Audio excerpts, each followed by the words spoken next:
In my last video about making 10 mailers from a heavy-duty medium box, I got a lot of great feedback. I was also told that the information I was giving might be dangerous. Let's go do some more of that.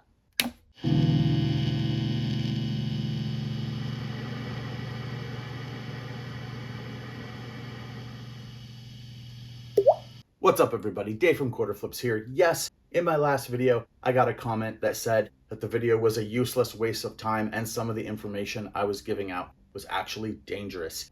And while I might normally just ignore something like that, I was kind of interested in the dangerous part. And there's more to it than you might seem just flippantly. It was kind of an interesting comment. So I'm going to explain what that was all about a little later in the video, but I wanted to go over some of the things that have come up because of posting that video, because I got a lot of feedback, a lot of comments, and I think that continuing talking about packaging and shipping, especially for media stuff, can be very helpful for resellers. So let's just jump in and go over some of this stuff. So the main thing I got from the comments on the video was the kind of feedback I was really looking for, which was people talking about their own experience with packaging and how they do it. And some people brought up some stuff that was very interesting, some things that I have done in the past but haven't done for a while, and honestly some things I should probably start doing. And yeah, it was really good, and I really appreciate people watching that video. It's my short-term best performing video I've had on the channel, so you know how it works. We're probably gonna get more like that, although I don't have too much to say about boxes, so we'll do what we can. I did want to talk about a trend that I saw in there was people were talking about, some people, and they're not wrong, we're talking about, hey, it's a waste of time making boxes, getting free stuff. Buy the things you need in the right sizes, and so you will have them and it will save you time. And I want to say that that is a great idea. It's a place I'd like to get to, and I think that's you know, I'm in no way am I saying that's wrong, but I'm not sure that is what these videos are for that I'm making at this point.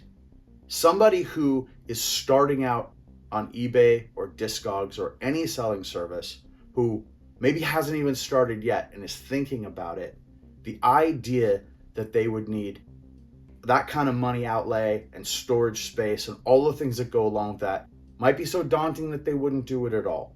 I'm kind of trying to show here that you can get started with a little. You got your tape, you've got a cutter, you've got the basic things you need, the things you want to sell, you've got your eBay account. Maybe you don't even have an eBay store. I didn't have an eBay store for many, many years. Maybe you don't even have a digital scale. You're just going to pack the stuff up and take it to the post office and ship it that way. A person starting out can start off with very, very little. And packaging can also fall into that. Like going and getting the free stuff, maybe not even spending money at first, is a way to get started before you have the space and the luxury of the money to spend on supplies, the ones you want. I'm going to tell you right now, I don't have a big shed to store things in. I don't have a lot of storage space for the packing materials that I need kind of on a daily basis to ship stuff out. So I am still in the place where I'm buying boxes and keeping a few on hand at a time so I have them to make the mailers.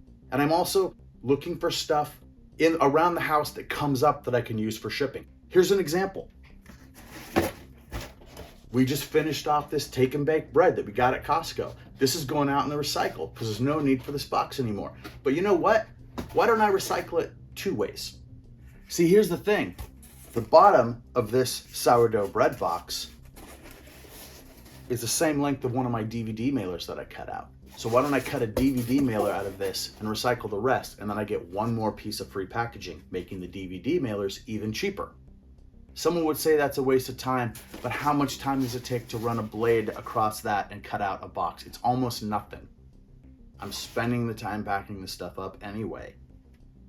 I think the way I'm wired, I'm never going to be able to stop doing that. I think that's just part of who I am, the DNA maybe, or just after years and years of getting by and doing it the way I could, that's how I'm going to do it. But I do like the idea of getting to a place where I can use pre-made materials. And I have had the opportunity to do that on a couple of occasions when I did Kickstarters with Rocky Vodolato. We've done 2 LP Kickstarters where I've gone and helped him do all the packaging. And in those, we used a fantastic LP mailer. It was this one right here, the Mighty Music mailer from Bags Unlimited. This is the MLP1. This one, it's for 1 to 2 LP records. And it is really good. And I think you can see basically how it works. You open it up, you put the LP in there, fold it over, and then you tape it along there. Actually, when you first get it, it has a strip, but this one's been used before. I just kept it in good condition for an example. Now, it's single ply cardboard, whereas I said I wanted double ply, but it folds over a couple times and is actually kind of more like a box because it has almost like box edges to it. It's very sturdy. These are very good mailers, probably the best mailers that you can get on the market. I have seen some others. There's other takes on them, but these are kind of the standards. A whole lot better than the just basic square ones that people used to use. But I gotta say, there's still an issue with this. You want to buy 10 of these from Bags Unlimited, they're going to be $4 a piece. $4 a piece. And you're going to have to figure out how to get them shipped to your house. Now, maybe Bags Unlimited offers free shipping. I don't know anymore. Shipping's really expensive, and I doubt it. Rocky ordered these in batches of hundreds. And I can tell you that he got them down to under $2. I think they were $1.65 a piece at the like 1,200 quantity that he ordered or whatever it was. I know if you go on Bags Unlimited and you make an order of, I believe, over 100, which is a lot, I think you get them for $2 a piece. And then you have to deal with the shipping, of course, and the storage. And they're big, especially in those quantities. But here's the deal. If I am going to send a record and I have the option of using this or using this, which is one of the mailers that I cut from my heavy duty medium box, I want to go for this one. And the reason is, this is 41 cents. This is $2 at the best deal I'm probably going to be able to get. Right? So like, just monetarily, this makes more sense to me. It's 1/5 the cost, even though I had to cut it out. Like I had to cut it out myself. Well, I mean, those things kind of balance each other out. Money outlay up front and storage versus a little bit of work while I'm sitting in front of the TV. This makes sense to me to use this. Now, these are still good mailers. I'm not disparaging these. If I were way down the line, selling a lot more records, selling dozens or hundreds of records a month, I'd want to consider this, because then this actually is too much work at those numbers. But I'm selling a handful of records a month right now. I don't even have that many records to sell, so it doesn't make sense to have a whole bunch of these on hand. The other thing with these is, as good as they are not perfect. Here's a 12-inch record. You can see that when you send the record, there's tons of extra play on the edges, which is really, really great. So if this thing gets dropped, it's going to hit the corner almost every time, because that's the way it works. And it's going to dent the corner, but it's not going to touch the cover. It's not going to hurt the cover. It's certainly not going to hurt the vinyl. But the record still sits almost up against the edge on this side and this side. And I can tell you, from shipping hundreds and hundreds, I mean, I guess literally thousands of packages with records in them, they get there safe most of the time. But one of the records we sent out on one of Rocky's Kickstarters, I asked for the photo of this, but he didn't have it anymore, which is a bummer, so I'm just going to have to describe it to you. Something in shipping had hit the corner of this thing, had hit the edge of the box like this.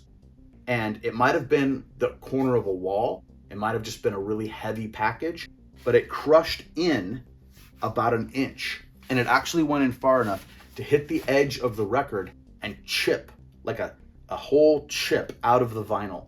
So that record got there broken, and we sent another one. We had them to send, and if it's a cheap record, it happens so rarely. Not cheap, but like if it was a record that you could afford to replace, it happens so rarely. You still use these. These are still good. I would still trust them. I might even add some cardboard to the top and bottom if I was adding, if I was shipping a more expensive record. Like, let's say I was sending like a $50 record. I might take a couple of strips of cardboard and put them on there to add a little crush. It's not a whole lot of work. But then again, you're saying if you're doing that, You're spending that time cutting it out and taping and all that. Why not just use one of these? Exactly. Why not just use one of these? You'll notice these don't have that problem. You put the record in the middle, you've got crush all the way around. So cheaper, more protection. I still think my mailer is a good idea. Now it's 41 cents. That's taking into account I only get 2 LP mailers in each box. So you could argue that these are kind of almost $2 a piece, but I still have all the other mailers then left over, the 8 other mailers to send other things that I am shipping. So I think the bulk rate still works there. Now, one other thing, harping on this, I just sold this book, Savage Worlds,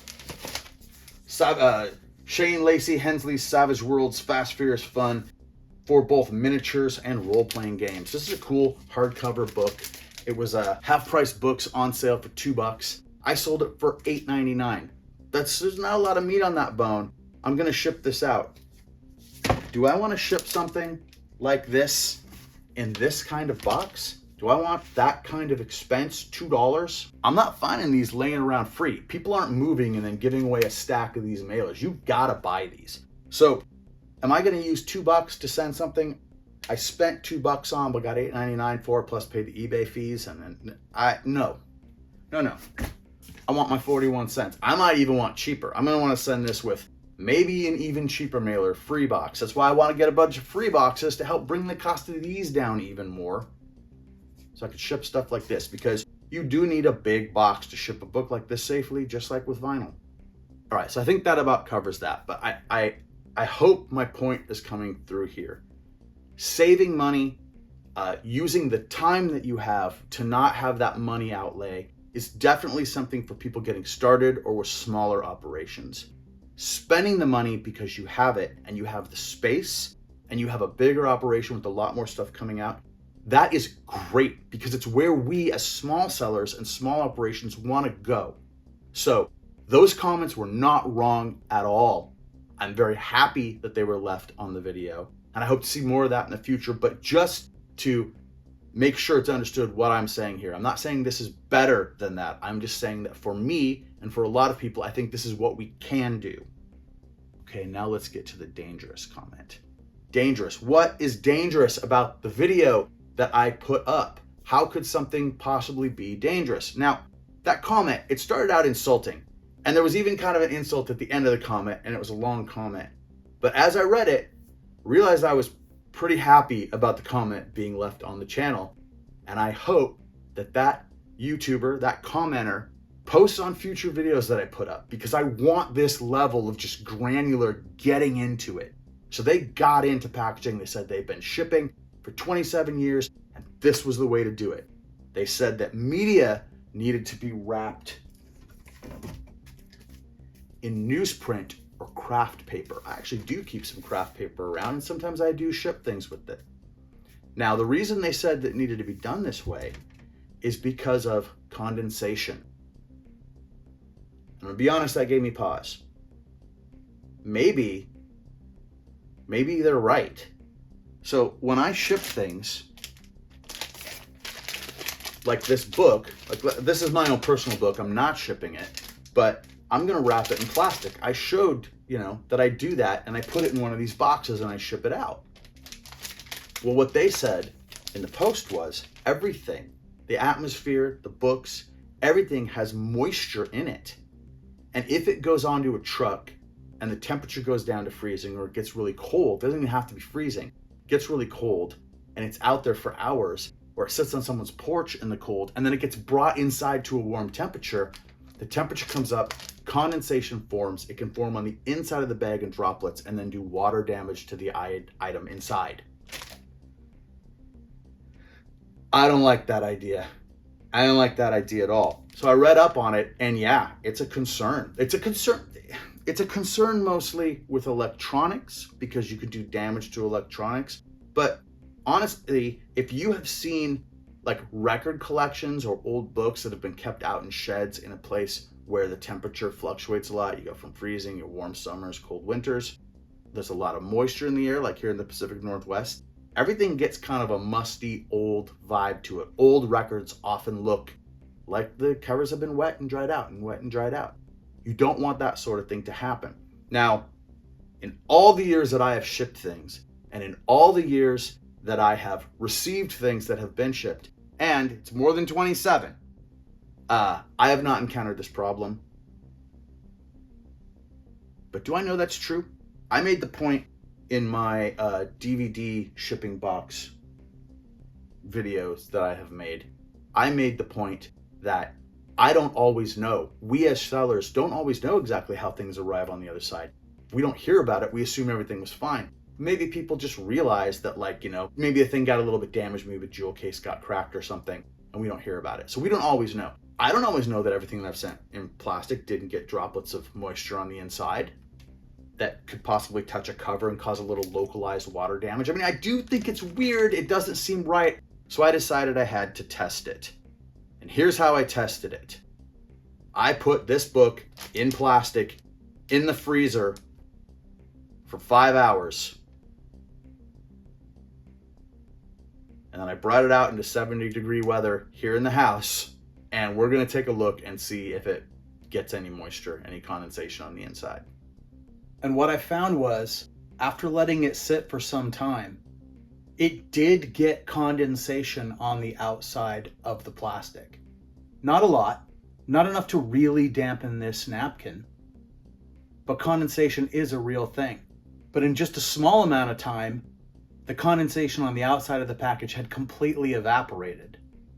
And opening it up and looking inside, there was no evidence of any moisture inside the package at all.